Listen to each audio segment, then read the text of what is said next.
Let's be extremely clear about what's happening here, because if you're watching this and thinking, there's no way the director of the FBI is mixed up in something this absurd, I have bad news for you. The reports coming out right now are so jaw-dropping, so comically self-indulgent, that you almost have to laugh before you start screaming. According to multiple outlets and officials familiar with the situation, the head of the nation's top law enforcement agency has allegedly been using resources, SWAT teams, government aircraft, operational bandwidth, for reasons that appear to stretch the definition of official business. So far, it might snap in half. And yes, that includes deploying elite tactical units, the kind trained to storm barricaded buildings and rescue hostages, to keep an eye on his girlfriend at public events. Let that sink in. This is the kind of story where the more you read, the more your brain starts asking, is this really happening, or am I being punked by the world's least funny satire writer? Because the level of entitlement baked into these actions, again, according to accounts from inside the administration, is not subtle. It's not ambiguous. It's not, oops, my bad, I didn't know the rules. It's, I am the system now, and the system will serve me. And honestly, it's pathetic. It's exactly the kind of power fantasy that people with actual principles would never even consider. And the craziest part is how normal he allegedly seems to find all of this. According to the reporting, we're talking about SWAT units being sent to hover around a convention floor where, by all accounts, security was already in place. We're talking about government jets, yes, jets, being used for what appear to be recreational excursions or personal trips.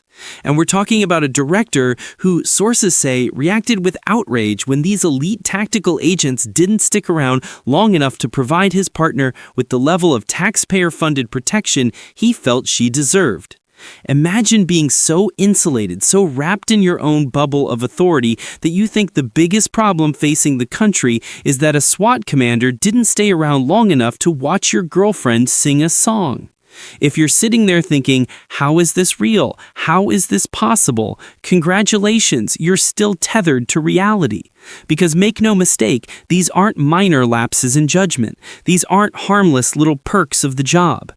If these reports are accurate, this is a grotesque misuse of public resources by someone who is supposed to embody the highest standard of integrity in federal law enforcement. And here's the part that should genuinely scare you. People inside the administration are reportedly worried. They're raising concerns. They're asking questions. That means something. It means the situation is serious enough that even seasoned insiders, people who've seen every form of bureaucratic dysfunction you can imagine, are stepping back and saying, yeah, this isn't normal. And they're right. It's not. And here's where things shift from this is absurd to this is dangerous. Because once you move past the initial shock of the headline and actually start digging into the reporting, the timeline, the testimonies, and the internal accounts, a pattern starts to form, a pattern that's impossible to ignore. According to individuals with direct knowledge of the situation, this wasn't some one-off lapse in judgment. This wasn't a moment of bad optics. This was, allegedly, standard operating procedure, and that should terrify you. Let's start with the SWAT incident, because honestly, that alone would be enough to spark congressional inquiries in any sane democracy.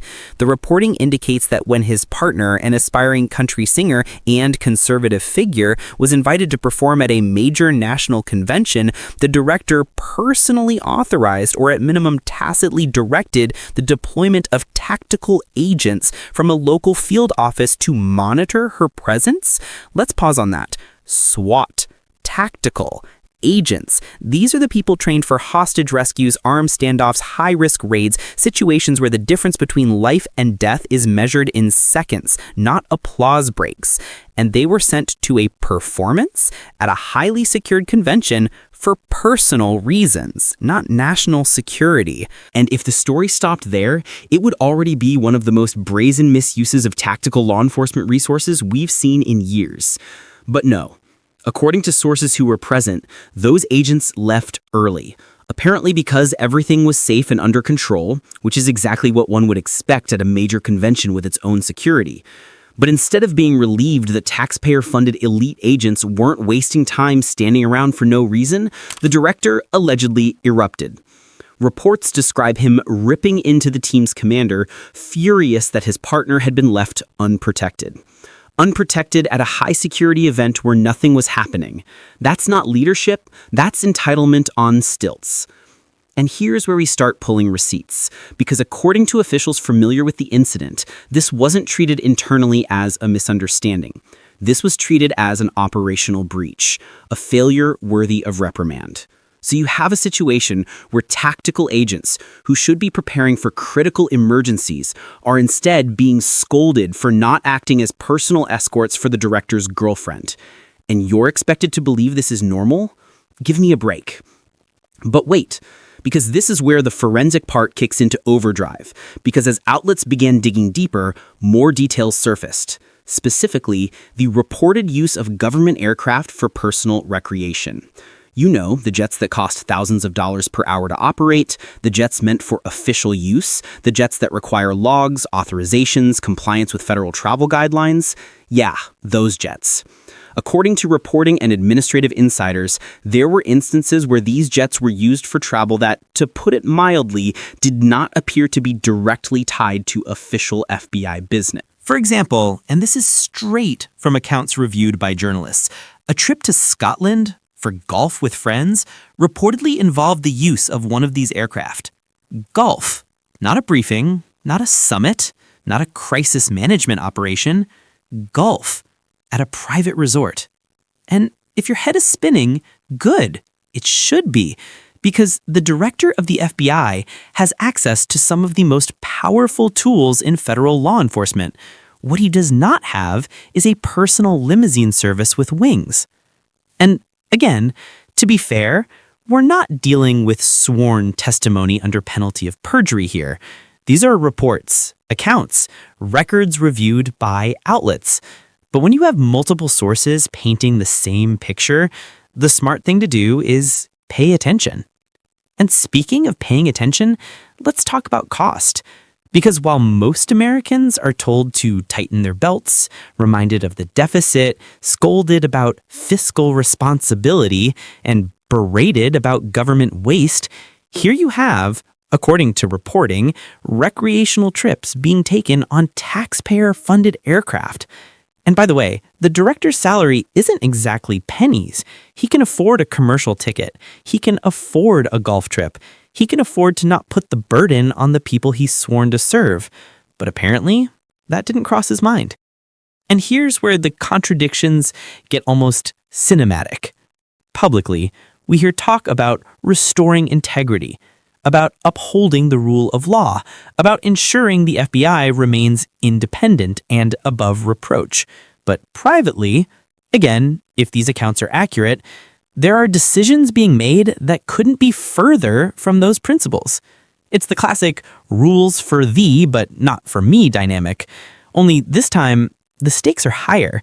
Because when the head of the FBI blurs the line between personal indulgence and official authority, it's not a small slip. It's a seismic crack in the foundation of institutional trust. And let me be extremely clear here. This isn't about his partner. This isn't about who he dates or where she performs or what events she attends. This is about power, how it's wielded, how it's abused, how it's rationalized. Because according to people familiar with the internal mood, this incident didn't just raise eyebrows. It raised alarms. Quiet, cautious alarms from people who know exactly what it looks like when a leader starts treating the institution as an extension of his own personal life. There's another detail buried in the reporting that you might have missed. Staffers reportedly began documenting incidents. Why does that matter? Because staffers don't document casual misunderstandings. They document patterns. They document things that feel wrong. They document things that feel dangerous. And they especially document things when they sense, even subconsciously, that accountability may one day be necessary. And think about how rare that is. The FBI is a culture of hierarchy, discipline, protocol. And yet, according to the accounts we have, people inside the building felt uncomfortable enough to start writing things down. You don't do that unless you're trying to protect yourself from the fallout of someone else's choices. But the forensic details go even deeper. One report describes internal grumbling among agents who felt reassigned from meaningful work to what they viewed as performative theatrics. Another highlights concerns that unnecessary SWAT mobilizations could set dangerous precedents, weakening operational readiness or blurring the chain of command. And that's not just office gossip, that's the warning light on the dashboard of a federal institution. Let me put it this way. If you worked in a hospital and the chief of surgery started commandeering trauma teams to escort his spouse through the lobby, you'd be horrified. You'd wonder what emergencies were being ignored. You'd wonder whether your workplace had just turned into someone else's vanity project. That's what this looks like. That's why insiders are reportedly uneasy. Because once you start normalizing personal privilege disguised as security protocol, you're not running a public institution anymore. You're running a fiefdom. And the details, again, based on reports, don't stop coming. The alleged private use of the jet wasn't isolated. There were recurrent travel patterns that, on paper, required official justification, and yet, according to sources, those justifications often seemed thin, vague, retroactively assembled. That's not standard compliance. That's political duct tape. And here's the final forensic point worth hammering. The outrage after the SWAT agents left early, that moment, according to the accounts, is the Rosetta Stone of the whole situation. It tells you everything. Not because he yelled, but because of why he yelled. It wasn't about safety. It wasn't about risk. It was about loyalty, allegiance, submission to his personal expectations. And that, more than anything else, is what sends institutions into a crisis. And this is exactly the point where you have to zoom out. Because if you treat this as a one-off scandal, you miss the entire story. You miss the forest. You miss the warning. Because the truth is, again, based on what's being reported by multiple outlets and confirmed by people inside the administration, this isn't an isolated incident. This is part of a pattern, a recognizable, predictable pattern of behavior we've seen over and over again from certain figures who climb into positions of massive authority and then immediately start confusing public service with personal service. And if you're feeling déjà vu, congratulations, you're still paying attention to American politics. Let's start with the psychology behind this pattern because at a certain point, yes, the behavior becomes predictable. You appoint someone to a powerful role. They portray themselves as the crusader who's going to clean up the system, restore integrity, bring discipline back. All the buzzwords. And then once they're in, the very first cracks appear. Not in the policy, not in the mission, but in the small things, the things they assume no one will notice. Little perks, little favors, a blurred line here, a questionable expense there. And before long, those small things become a worldview, that the institution exists to serve them. And that's exactly what the reporting around this situation suggests. A leader who, from the moment he stepped into office, began normalizing a culture where personal priorities blend into the mission of the agency. According to insiders, this wasn't just about using a jet for a golf trip or sending SWAT to shadow his partner at a convention. It was about the increasing comfort with bending rules, the increasing confidence that no one would push back, the increasing assumption that the director's personal convenience was synonymous with national security interest. And you know what that is. That's the beginning of institutional rot. Not a sudden collapse, not a dramatic scandal, but a slow erosion of boundaries. It starts small and becomes structural. Look back at the historical parallels because yes, this has happened before. We've seen powerful leaders treat public resources like private inventory. We've seen the executive branch pressured to bend to the personal lives of people in charge. We've seen law enforcement leveraged not as a neutral public safety institution, but as a proximity perk, something that just happens to be available to the right people. And every time, the justification is the same. Well, I needed it. That justification, I needed it, is the hallmark of authoritarian entitlement. It's not about whether it's legal. It's not about whether it's precedent. It's not about whether it's appropriate. It's about whether the individual at the center believes their personal needs are inherently legitimate because they are the ones having them. It's the slow slide from accountability to narcissism. And the reporting around this director shows all the early warning signs. Think about the SWAT story again through this lens. Sending elite agents to a convention for a personal partner is not a policy call. It's not a security strategy.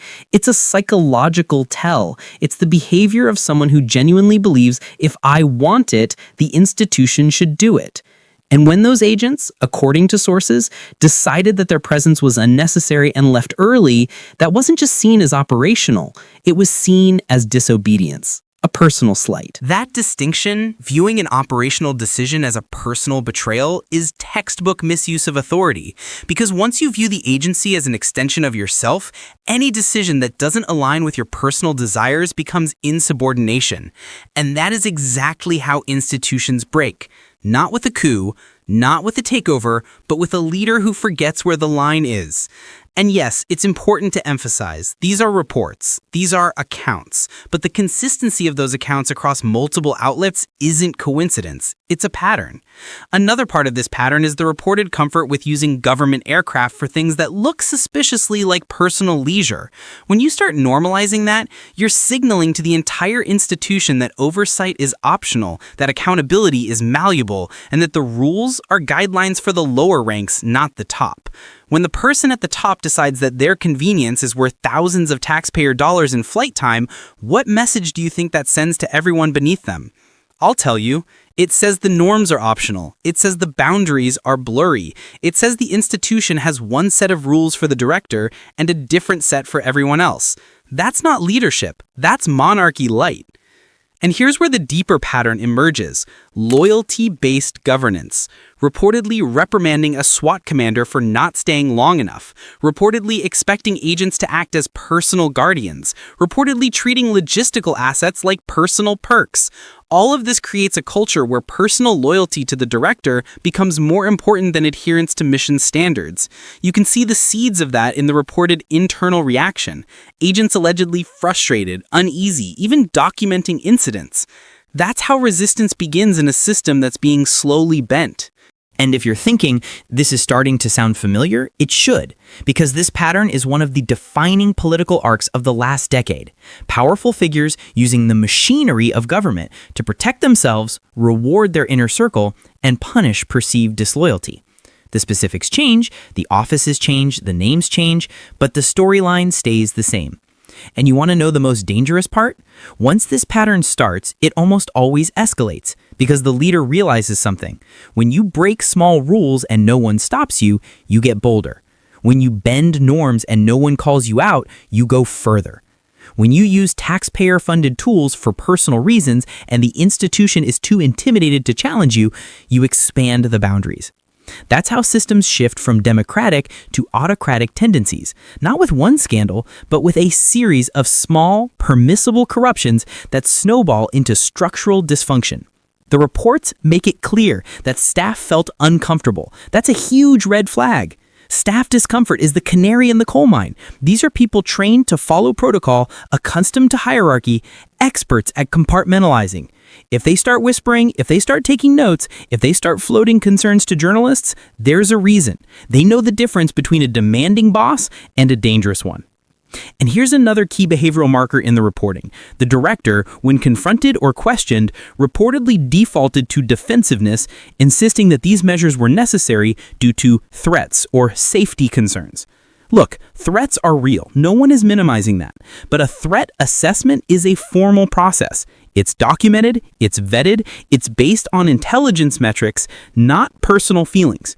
When threat language becomes the excuse for blurring professional boundaries, you're not dealing with security, you're dealing with rationalization. And historically, that is how leaders justify public power for private benefit.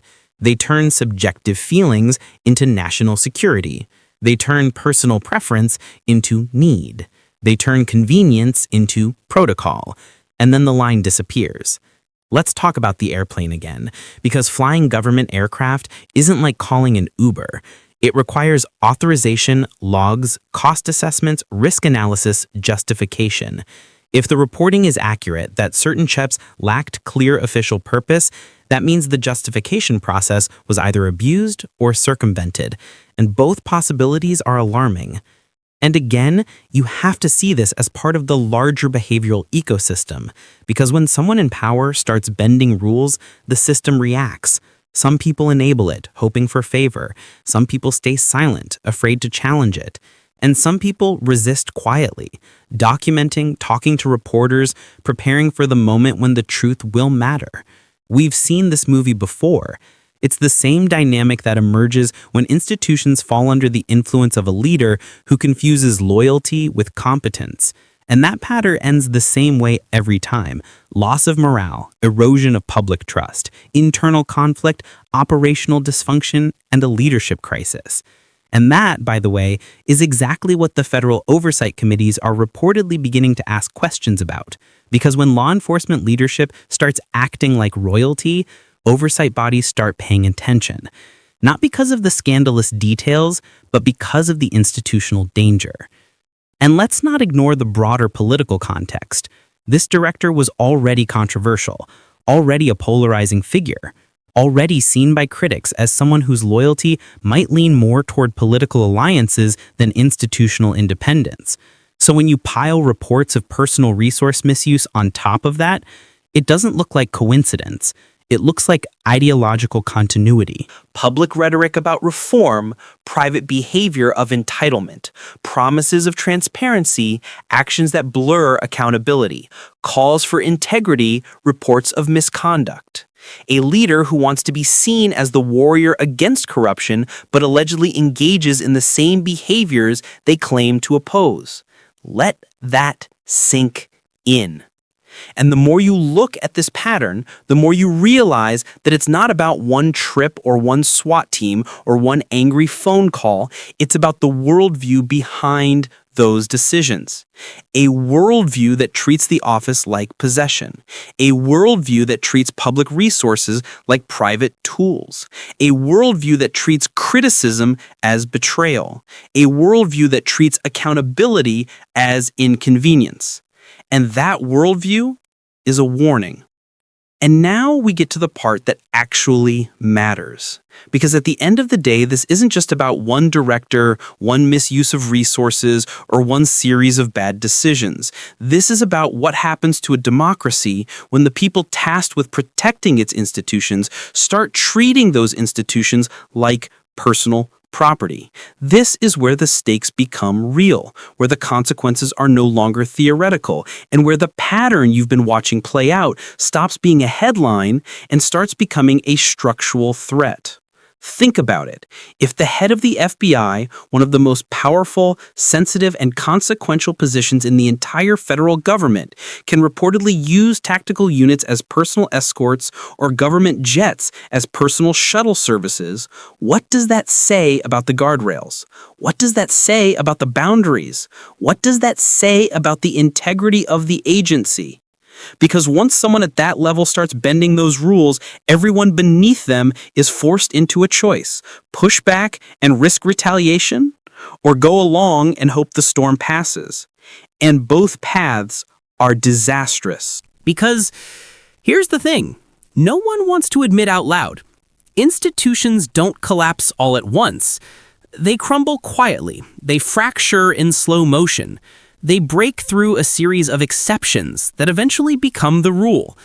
And if the reports around this situation are even halfway accurate, that's what we're seeing. An institution being quietly reshaped around the personal impulses of its leader.